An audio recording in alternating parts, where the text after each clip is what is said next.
Seigneur, ouvre mes lèvres, et ma bouche annoncera ta louange. Gloire au Père et au Fils et au Saint-Esprit, pour les siècles des siècles. Amen.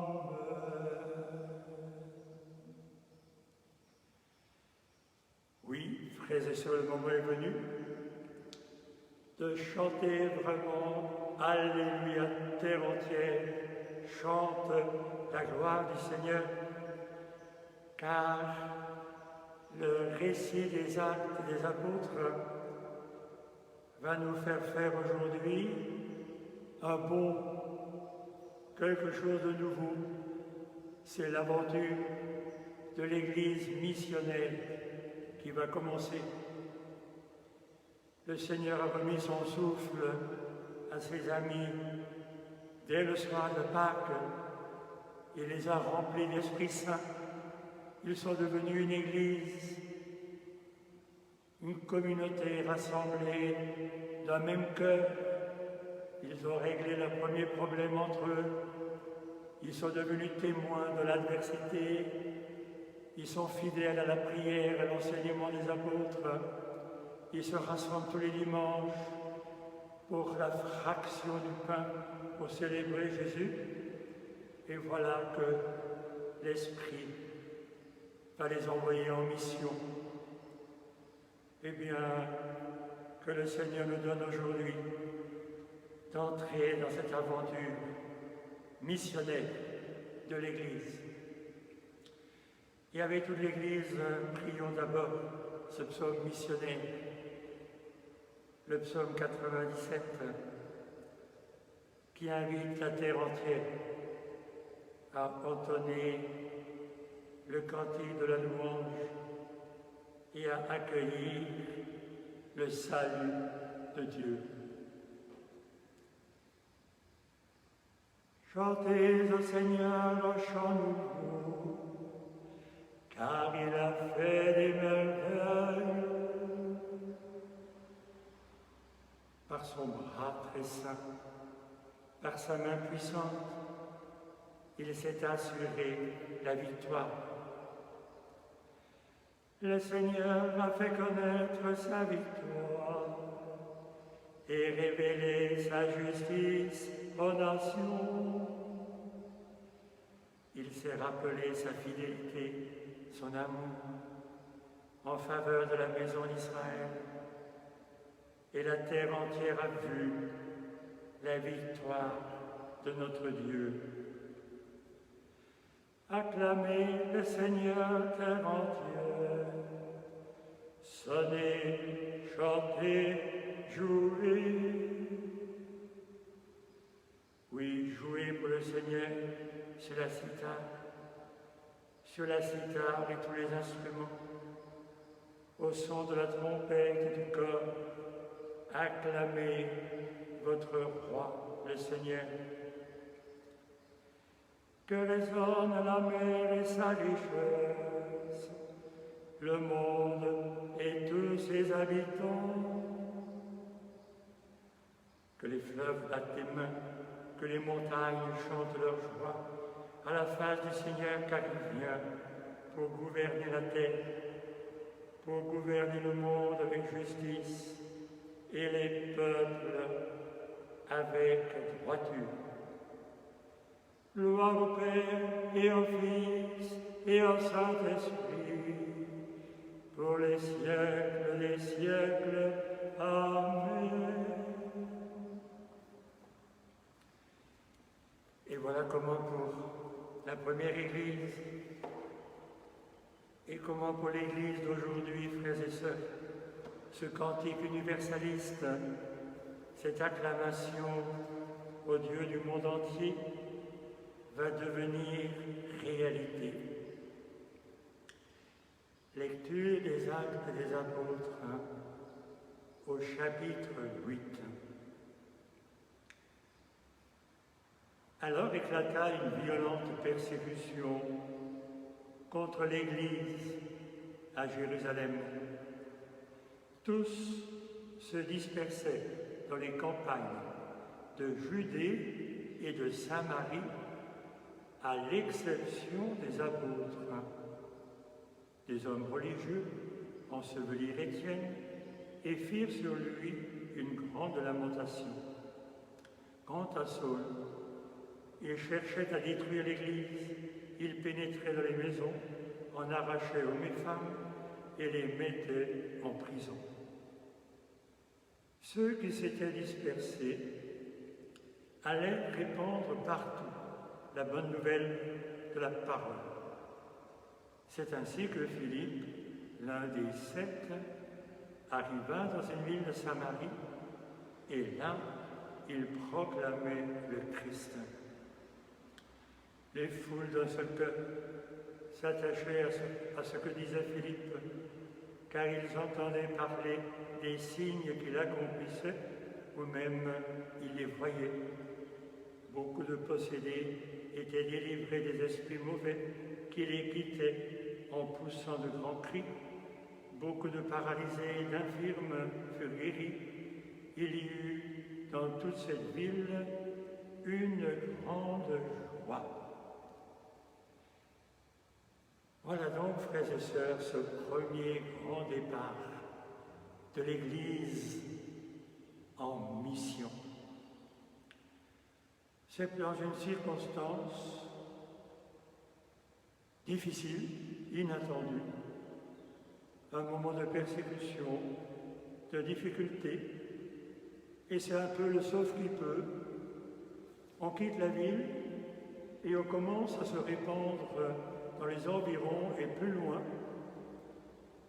et sous l'action de l'Esprit Saint, voilà que ces disciples de Jésus transforment cette espèce de fuite en mouvement missionnaire. Ils vont à travers toute la Judée jusqu'en Samarie, et que font-ils? Ils proclament la bonne nouvelle de Jésus. Ils agissent à la manière de Jésus, ils chassent les esprits qui empêchent l'humanité de vivre en paix et en fraternité, ils lèvent les malades et les paralysés. Bref, ils sont les disciples missionnaires du Seigneur. Mais alors, ce qui est le plus étonnant, qui sont ces frères et ces sœurs qui partent en mission? C'est dit de manière très claire. Eh bien, ce sont les diacres. Voilà donc ceux qui ont été appelés pour le service simplement des tables, qui deviennent en fait les premiers missionnaires. C'est eux qui s'en vont à travers la Judée et jusqu'en Samarie proclamer la bonne nouvelle de Jésus, alors que les apôtres restent à Jérusalem autour du temple encore. Voilà donc ces diacres qui quittent Jérusalem, qui quittent l'abri de la religion, l'abri du temple, et qui s'en vont, premiers voltigeurs de l'Évangile, proclamer la bonne nouvelle du Christ. Ce sont donc les diacres, les premiers missionnaires. Quelle merveille! Où vont-ils? Ils vont dans les campagnes de Judée, mais vous l'avez bien entendu, ils ne restent pas en terre juive.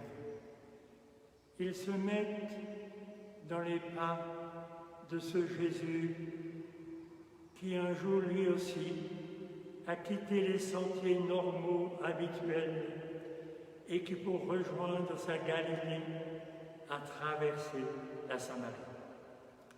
Aucun juif normal ne traversait la Samarie. C'était une terre païenne, on n'y allait pas, on restait entre soi. Et voilà que ces premiers disciples, eux aussi, remplis d'Esprit Saint, suivent les pas de Jésus et vont en terre païenne, et vont en Samarie. Et je pense qu'ils sont allés dans ces villages, là où habitait la Samaritaine, là où Jésus a été reconnu comme le Messie. Et ces gens-là, vraiment, ils attendaient quelque part ces premiers missionnaires pour devenir maintenant les premières communautés chrétiennes en terre païenne. Alors il se produit une espèce de deuxième miracle. L'Église qui est restée à Jérusalem entend parler de ce qui se passe en Samarie. Des païens se convertissent à Jésus, accueillent la bonne nouvelle, mais que font-ils? Eh bien, ils envoient des apôtres pour voir ce qui se passe. Et qui envoie-t-il? Quelques versets plus loin, au verset 14, les apôtres, restés à Jérusalem, apprirent que la Samarie avait accueilli la parole de Dieu. Alors ils leur envoyèrent, attention, pas n'importe qui, ils leur envoyèrent Pierre et Jean, et à leur arrivée, ceux-ci prièrent sur les Samaritains afin qu'ils reçoivent le Saint-Esprit. En effet, l'Esprit n'était pas encore venu sur aucun d'entre eux. Ils étaient seulement baptisés au nom du Seigneur Jésus. Alors Pierre et Jean leur imposèrent les mains et ils recevaient le Saint-Esprit. Voilà donc que Pierre et Jean inventent le sacrement de la confirmation. Les diacres avaient baptisé au nom de Jésus, mais ils n'avaient pas imposé les mains. Ils attendaient la descente de l'Esprit Saint, car c'est seulement rempli d'Esprit Saint que l'on devient vraiment rempli de la force de Jésus, que l'on devient vraiment ses disciples. Pierre et Jean leur imposèrent les mains et ils recevaient le Saint-Esprit. Frères et sœurs, combien notre Église, je me dis combien nos communautés, oui, certes baptisées, auraient besoin aujourd'hui qu'on leur impose les mains à nouveau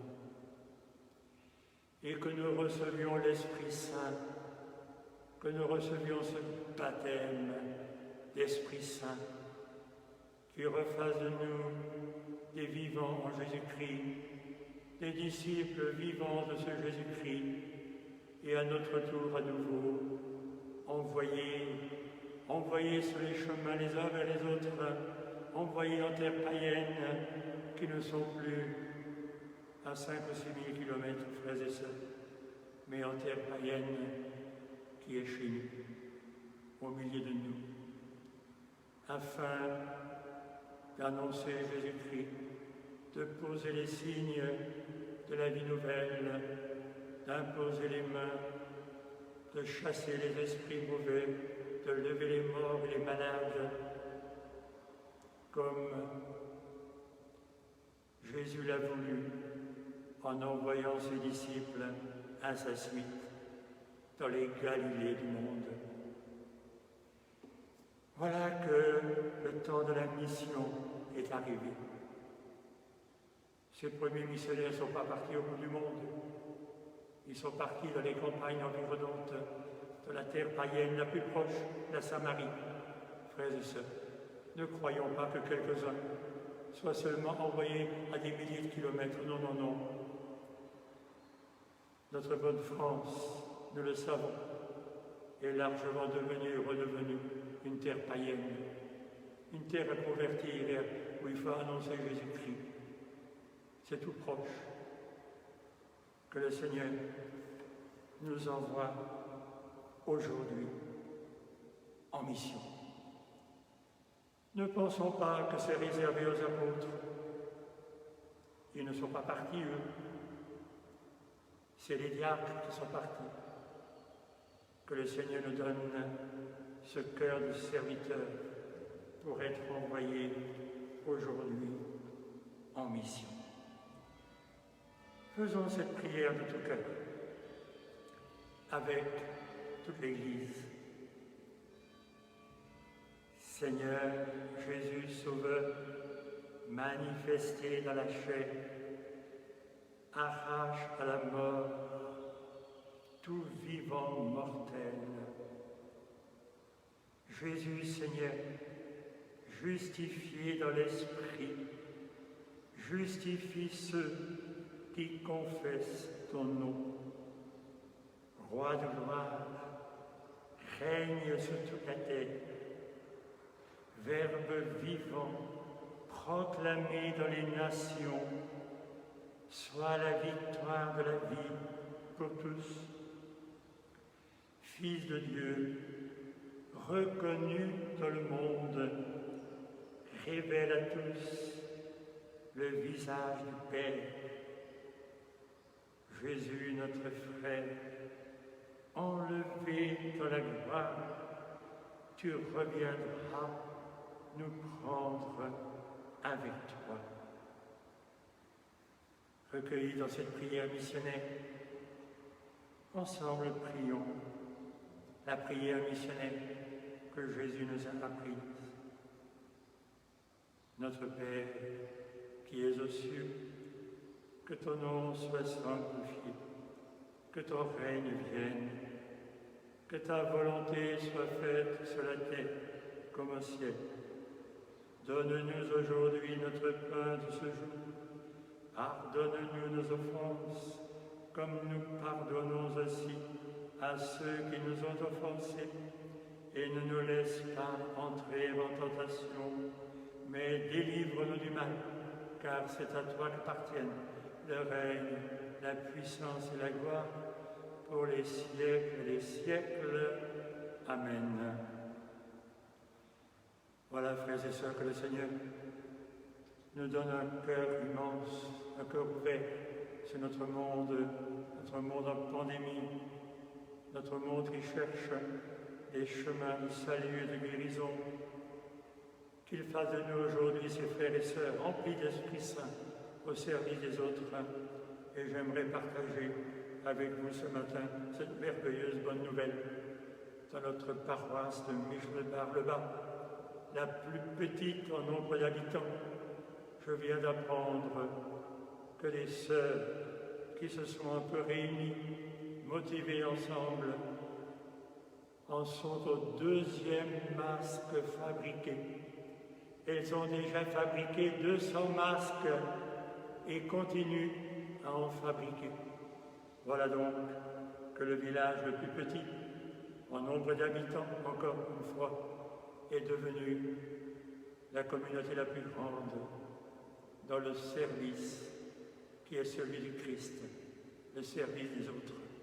Frères et sœurs, prenons tous exemple sur ces frères et sœurs de Michelbar-le-Bas.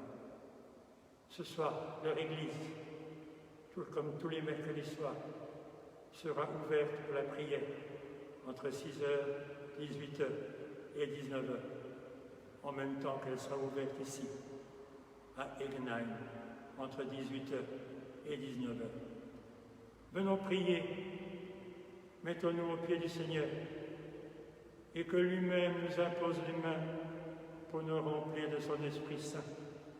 Bonne journée à tout le monde, et que le Seigneur vous bénisse, au nom du Père, et du Fils, et du Saint-Esprit. Amen.